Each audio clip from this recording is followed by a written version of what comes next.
Hallo Leute, schön, dass ihr wieder mit dabei seid. Ja, in der letzten Folge im Bereich Hardware-Hacking, da haben wir es tatsächlich geschafft, von dieser Tür-zu-Dritt-Steuerung die Firmware zu dumpen. Über die SWD-Schnittstelle mit einem ST-Link-Adapter haben wir es dann tatsächlich geschafft, über die entsprechenden Ports hier die Firmware zu dumpen. Und heute werden wir uns anschauen, was wir mit der Firmware machen können und was wir an geheimen Informationen aus der Firmware auslesen und interpretieren können. Ja, mit den Informationen, die wir hier hoffentlich finden, werden wir uns dann auch nochmal auf die Suche nach möglichen Befehlen machen, die wir über die UART-Schnittstelle hier ausnutzen können, weil in einem ersten Versuch haben wir ja schon mal die UART-Schnittstelle ausprobiert. Wir waren wenig erfolgreich. Wir haben auch schon verifizieren können, dass wir mittels Reboot das ganze Gerät neu starten können. Und heute hoffe ich, dass wir hier in der Firmware noch mehr Befehle finden, die wir in der UART-Schnittstelle in der Kommunikation nutzen können. Ja, ob ich dabei erfolgreich bin, seid gespannt. Falls ihr das Projekt genauso wie ich interessant findet, ich habe euch unten in der Videobeschreibung eine Teileliste eingefügt. Da findet ihr die Komponenten, die ich hier in meiner Tutorial-Reihe zum Thema Hardware-Hacking verwende. Mich würde es freuen, wenn ihr mich durch Käufe über meine Affiliate-Links unterstützt. Ist aber wie gesagt kein Muss. Es geht ja hier um neue Erfahrungen zu sammeln und sich selber weiter fortzubilden, und gerade ein so ein Projekt, wenn man da einfach noch nicht so viel Erfahrung hat und man möchte hier ein bisschen mitmachen anhand von meinen Beispielen, dann ist das wirklich eine sehr gute Gelegenheit. Ja, wir nehmen jetzt sofort die Firmware unter die Lupe und wir starten wie immer sofort nach dem Intro. Ich schwenke die Kamera, fange jeden Blick ein. In der Cyberwelt, da muss das Wissen richtig sein. Haufen Bits und Bytes, das verarbeiten wir jeden Tag. Sichere die Daten, ne Gefahr, die ist kein Spaß. Hier geht's um Technik, immer up to date. Foto, Videos, Kameras, früh bis spät. Filme wie ein Pro mit der Cam in der Hand. Hier bist du richtig, wo meine Leidenschaft entbrannt. Mach die Augen auf, hier wird seine Story erzählt. In der digitalen Welt, wo Sicherheit gewählt. Foto wie Odyssey, das ist unser Spiel, das uns zusammen entdecken, das digitale Gefühl. Ja, wie bereits gesagt, werden wir uns heute mal die Firmware, die wir im letzten Teil gedumpt haben, genauer unter die Lupe nehmen. Und dazu habe ich das Tool Binary Ninja hier am Start, und mit dem werden wir uns jetzt hier mal anschauen, was uns die Firmware hier schon mal an interessanten Informationen liefern wird.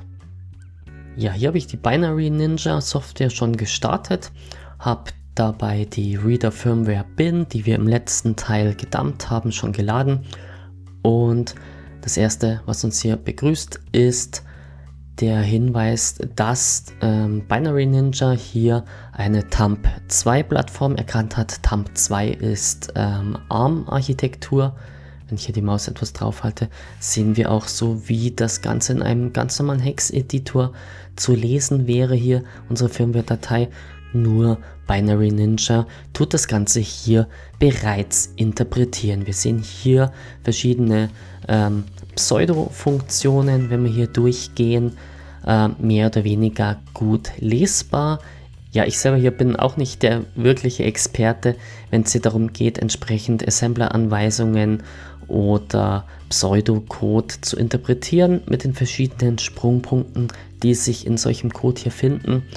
Aber was man hier auch noch sieht, ist hier im rechten Bereich dieser Block, das ist im Prinzip eine Darstellung, wie die Firmware-Datei bestückt ist. Wir sehen hier oben einen relativ langen Block mit dicht gepackten Daten und hier unten einen sehr, sehr dünn besiedelten Block. Ich kann jetzt hier auch entsprechend durch die Firmware-Datei durchnavigieren, sehe jetzt hier die verschiedenen Pseudo-Funktionen, die der Decompiler hier entsprechend interpretiert hat. Und wenn wir etwas weiter nach unten schauen und in dem Bereich, wo sich hier der Übergang zu diesem etwas freien Bereich befindet, da können wir vielleicht schon das ein oder andere Sinnvolle erkennen. Wir sehen immer wieder mal zwischendrin entsprechende String-Werte, also wirklich menschlich lesbare Textausgaben. Hier handelt es sich zum Beispiel in dem Bereich wohl um irgendwelche Debugging-Ausgaben, dass irgendwelche Dinge ein- oder ausgeschaltet worden sind, um das entsprechend im Terminal zum Beispiel auszugeben. Ja, wir gehen hier nochmal ein bisschen weiter runter. Wir haben hier wieder Pseudocode-Teile. Und wir nähern uns jetzt langsam dem Bereich, wo wir hier unten reinkommen. Genau, wir haben jetzt genau die Stelle getroffen, wo wir uns hier im Übergang zwischen dem quasi fast unbelegten und belegten Teil befinden. Wir sehen jetzt hier den Wert Flash. Das bedeutet, dass wir hier vom Bereich Programmcode, also die eigentliche Firmware, hin zum Flash-Speicher hier unten uns bewegen, denn im Flash-Speicher legt die Firmware temporäre oder dauerhafte Daten entsprechend an, zum Beispiel Konfigurationsdaten, und das ist auch der Bereich, der für uns jetzt hier wirklich abseits vom Pseudoprogrammcode, den wir darüber finden, interessant wird. Wir sehen jetzt hier auch, dass verschiedene Data-Funktionen hier diese Speicherbereiche deklarieren. Wir sehen hier verschiedene Blöcke, zum Beispiel hier die Data C200 beschreibt jetzt hier diesen Block oder die Data C2A4 beschreibt diesen Block, jeweils immer leer, so wie wir es sehen. Bis auf hier sind 4 Nuller-Werte drin. Hier unten geht es auch weiter, der C308, auch ebenfalls komplett mit F ausgeleert. Und da haben wir hier noch einen größeren Block. Und dann haben wir hier nochmal einen nächsten Datablock. Da sehen wir schon ein bisschen ein paar mehr Werte. Der ist, glaube ich, ganz interessant. Und wenn wir hier weiterschauen, wir sehen auch hier unten gerade in dem Bereich hier, wenn man da genau nochmal schaut, auch nochmal irgendwo einen Wert. Und genau hier, das ist der Bereich, da haben wir auch nochmal einen Wert. Darunter müsste sich jetzt theoretisch nichts mehr befinden. Ich nehme jetzt hier mal das, genau hier sind wir dann schon am Ende von dem Speicherbereich. Und hier steht wirklich nichts mehr. Wie gesagt, dieser eine markierte Wert. Und hier oben der Bereich schaut auch nochmal für mich potenziell sehr interessant aus.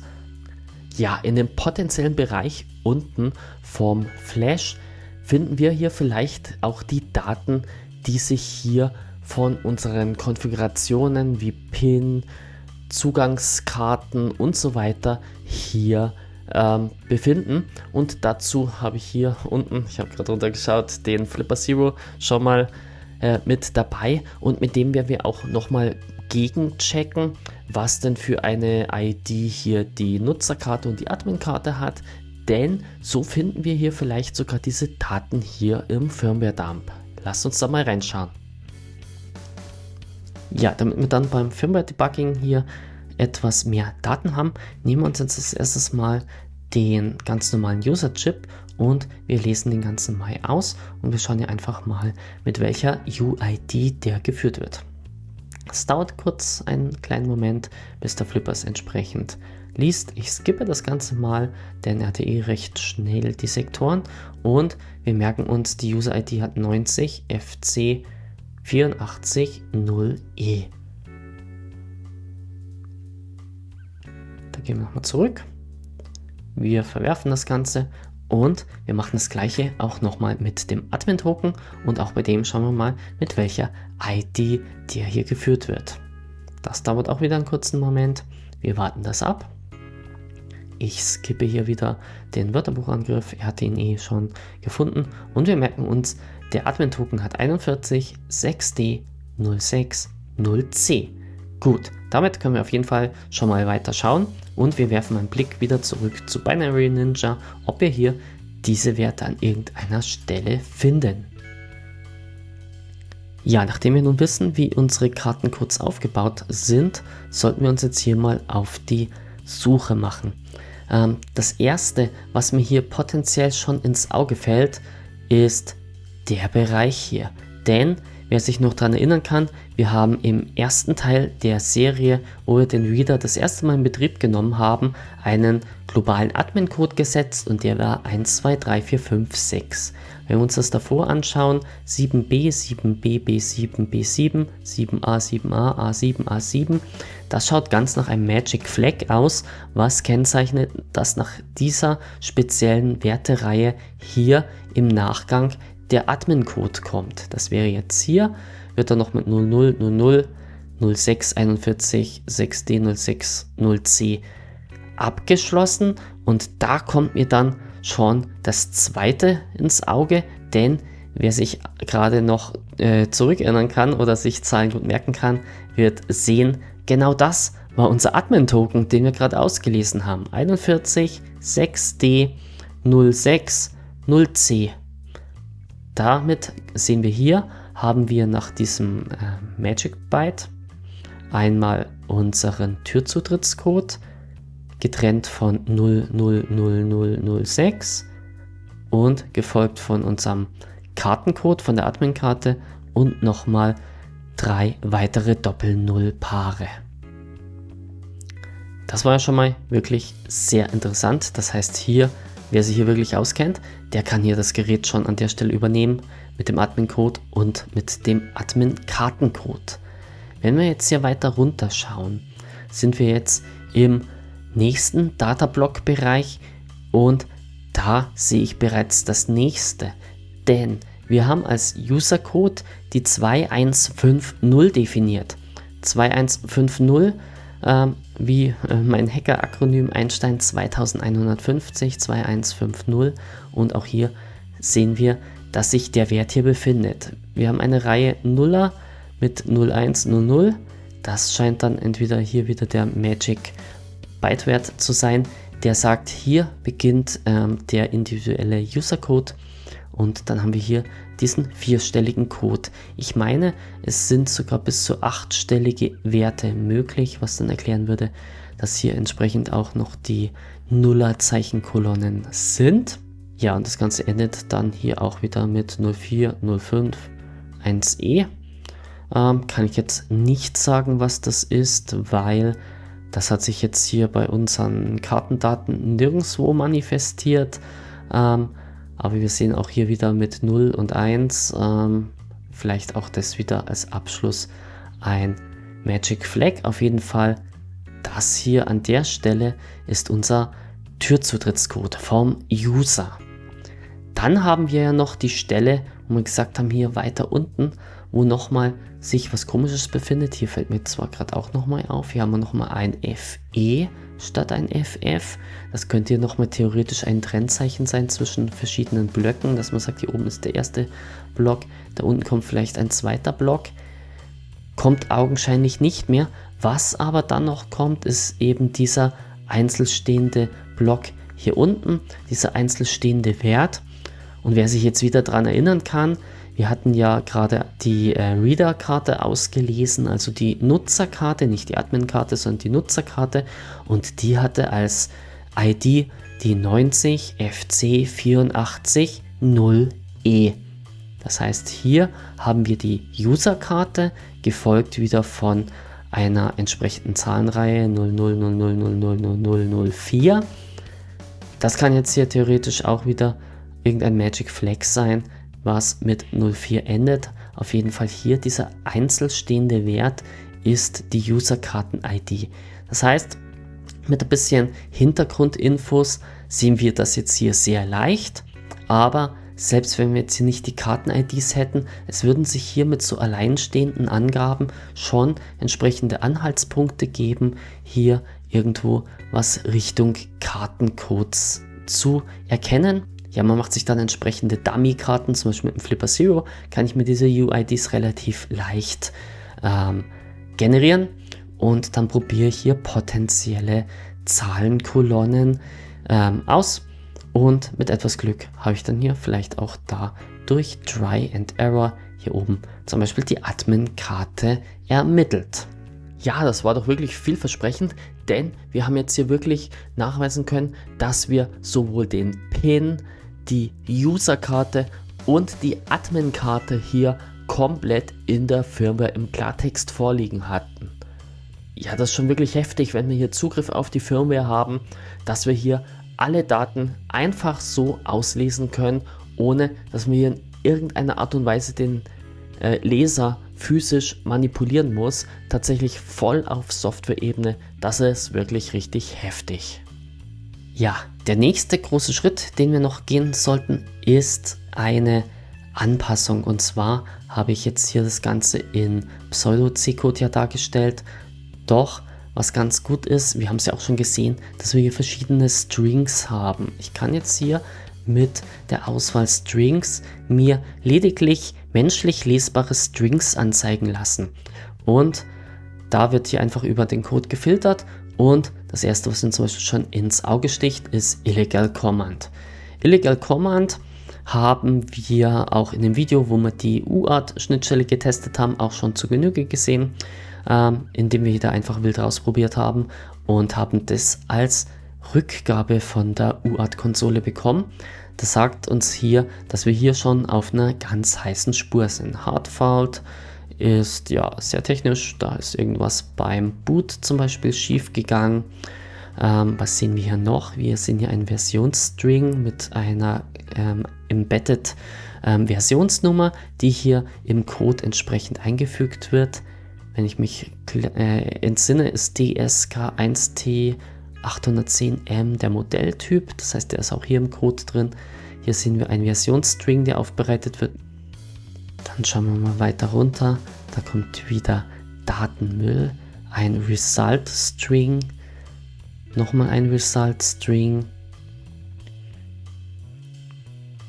Da haben wir Host- und Programm-Mode, okay, interessant. Dann kommt wieder eine ganze Reihe nichts.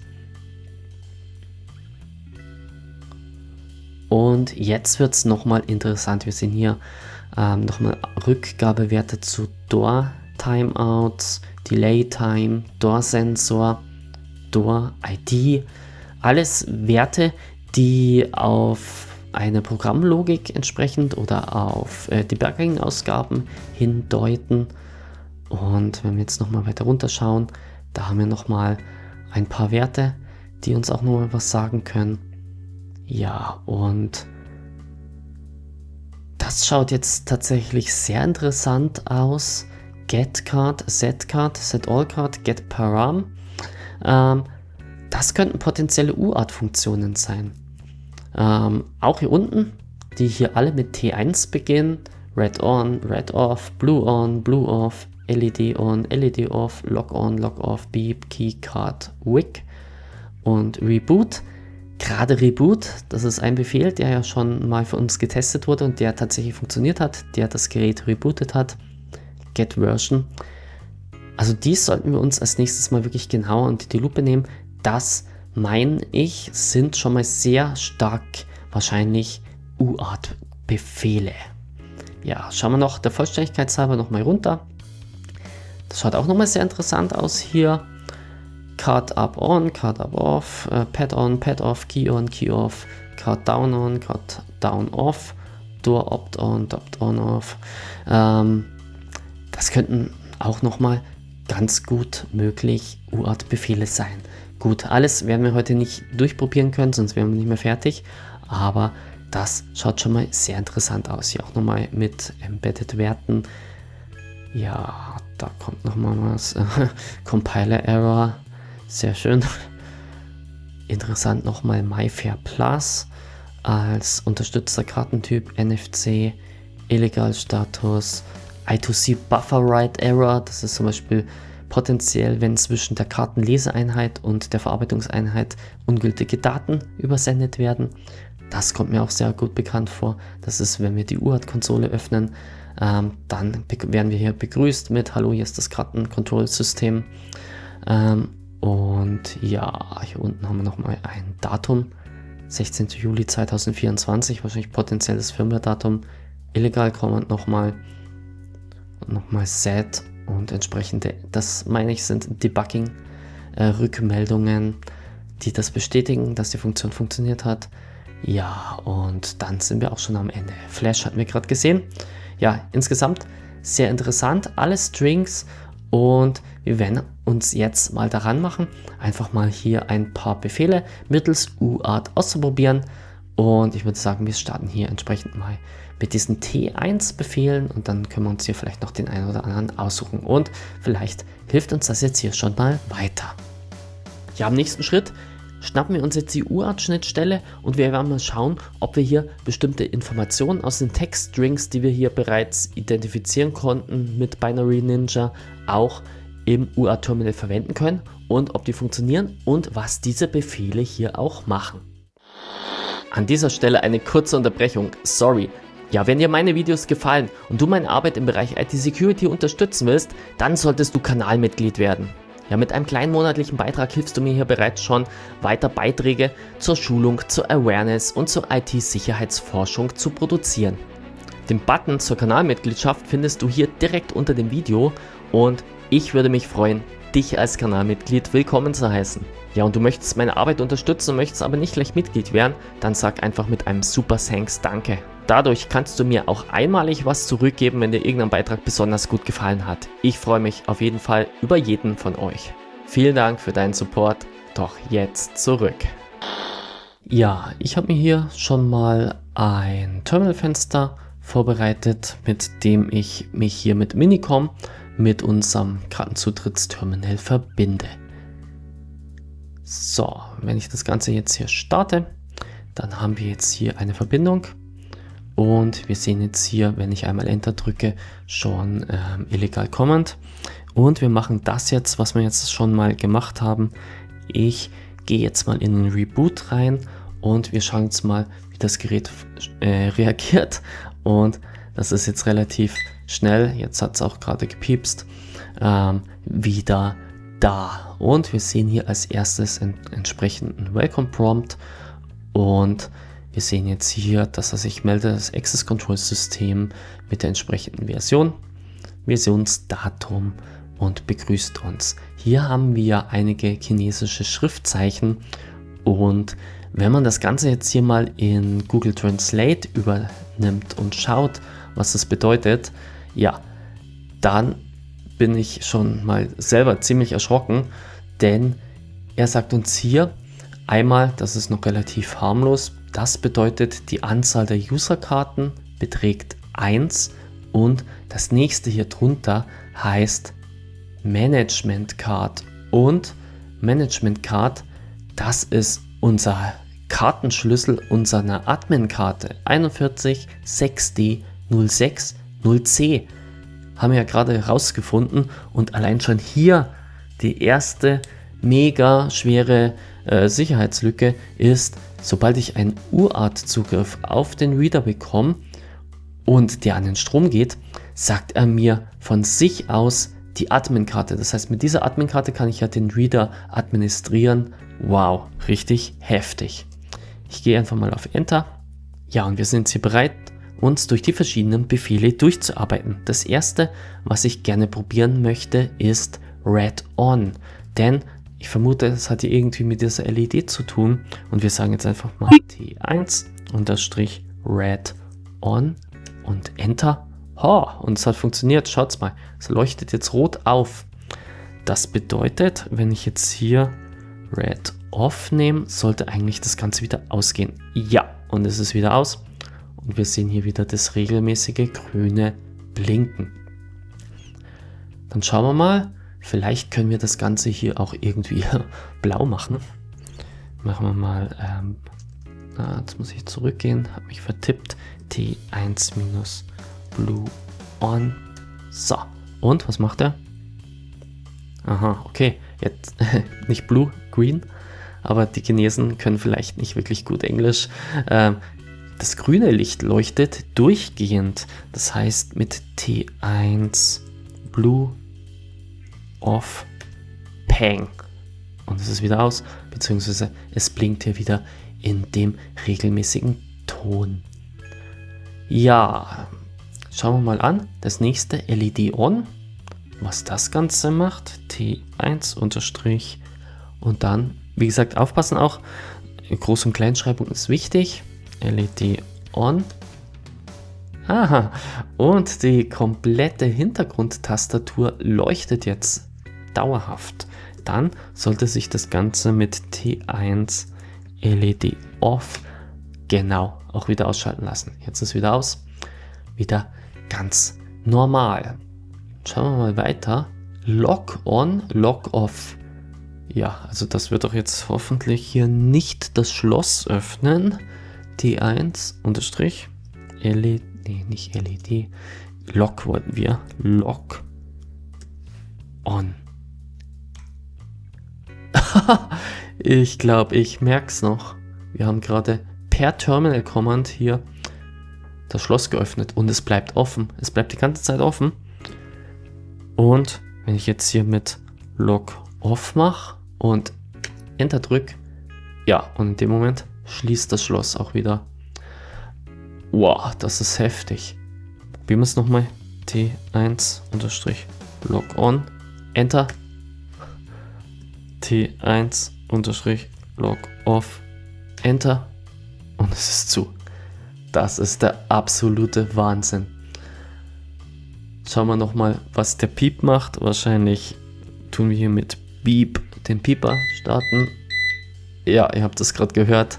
Der Pieper macht Alarm. Ja, was könnten wir jetzt hier noch machen? Ich vermute mit Key, Card, Wig. Irgendwas könnten wir hier Keycodes und Cardcodes noch eingeben. Ich glaube, das spare ich mir jetzt mal an der Stelle. Wig steht für Vigant, ziemlich sicher. Ich könnte hier sicher Vigant an- und ausschalten. Das lasse ich jetzt auch mal. Reboot haben wir schon getestet. Ja, was ist noch interessant? Nehmen wir mal Get Parameter. Also Get Param. Enter. Wow. Und da haben wir jetzt hier schon mal eine mega große Ausgabe auf einen Schlag.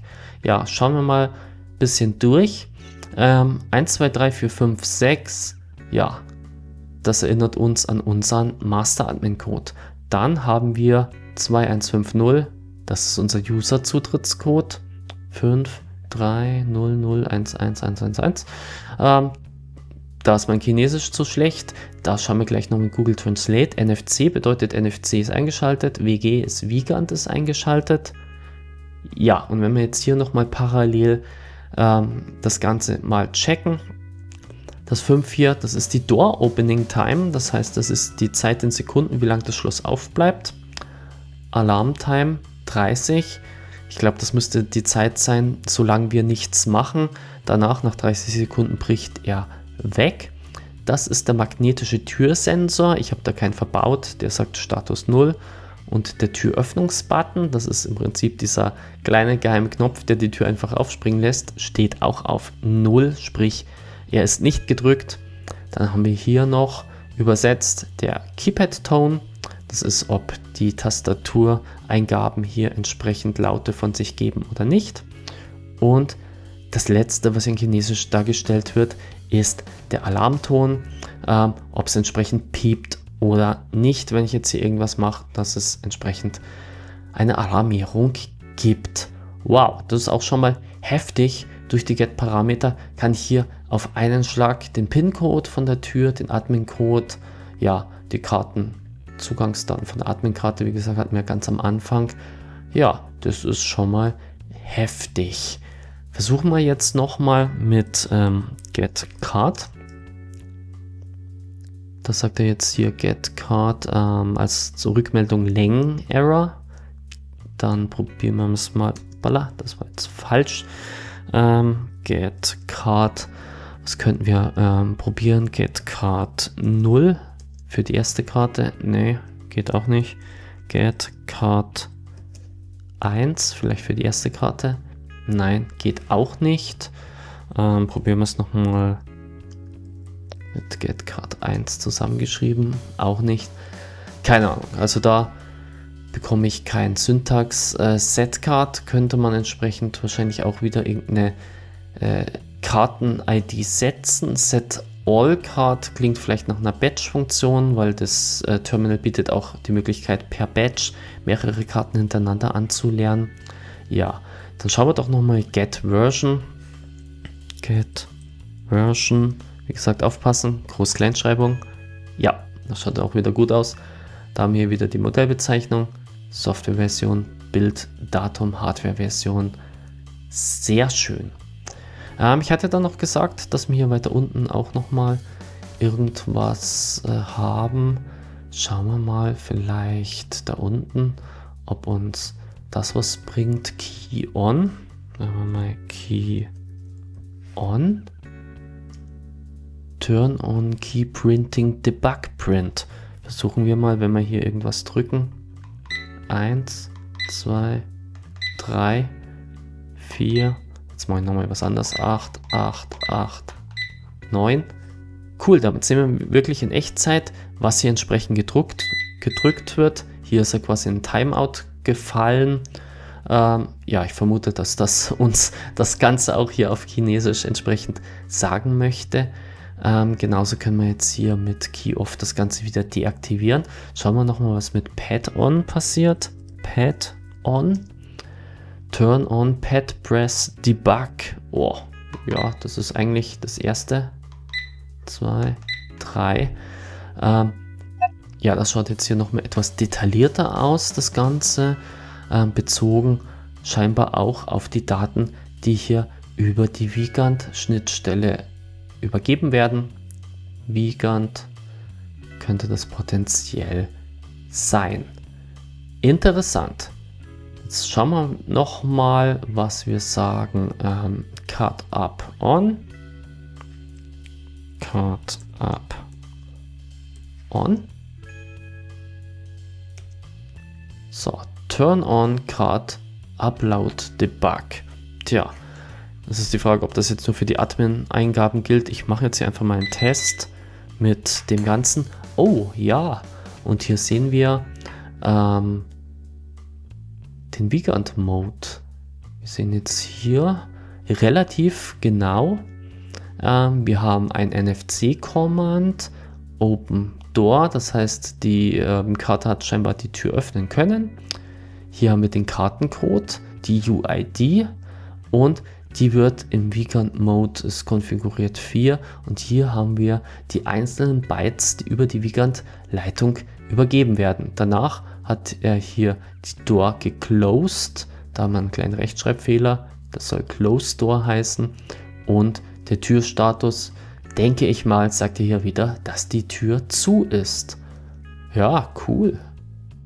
Ja, ich glaube, dabei belassen wir es mal. Also wir sehen, allein über die Firmware können wir hier schon sehr viel Einfluss auf das Gerät nehmen. Und in unserem Fall hat es dazu geführt, dass wir hier sämtliche geheimen Daten ausgelesen haben. Wir haben den Admin-Code, wir haben die Admin-Karte, wir haben den User-Code, wir haben die User-Karte, also alles, was wir brauchen, um das Gerät einfach komplett zu kompromittieren. Ja, das war richtig heftig. Was hat euch denn am besten gefallen von den Befehlen, die wir hier im Terminal gemacht haben? Schreibt es mir mal unten in die Kommentare rein. Ich persönlich fand ganz interessant der Befehl, der hier einfach die komplette Konfigurationsdaten mit PIN, mit Kartennummern, allem drum und dran in einem Befehl auflistet. Aber natürlich mein zweiter Liebling oder Favorit hier war der, dass wir hier mit einfach einem Befehl das Schloss einfach aufmachen können. Oder auch zumachen, aber aufmachen mit einem Befehl per Software. Ohne Authentifizierung, nur über die UART-Schnittstelle, das ist sowas von heftig, das hätte ich echt nicht erwartet. Ja, ich hoffe, dass euch das Thema hier im Bereich Hardware-Hacking, die gesamte Hardware-Reihe, mein Projekt, was ich hier gestartet habe, vom Bau einer Open-Source-Türzutrittssteuerung bis hin hier in der Standalone-Version mit dem Laser alleine, mit Vollzugriff, dem Software-Dump und die Manipulation von Firmware und UART-Schnittstelle genauso gefallen hat wie mir. Doch ein wichtiger Punkt fehlt noch, denn wir müssen auch nochmal reden, was wir hier jetzt in der gesamten Reihe bereits für Sicherheitslücken gefunden haben, Sicherheitslücken oder auch Schwachstellen.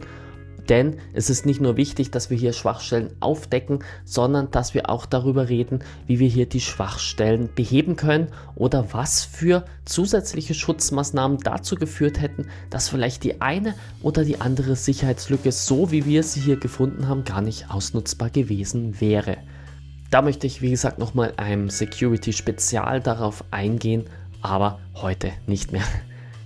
Ja, wenn euch das Video gefallen hat, würde ich mich natürlich freuen über einen Daumen nach oben, den Kanal abonnieren und die Glocke drücken nicht vergessen. Dann werdet ihr informiert, wenn ich auch wieder neue Videos zur IT-Security für euch hochlade.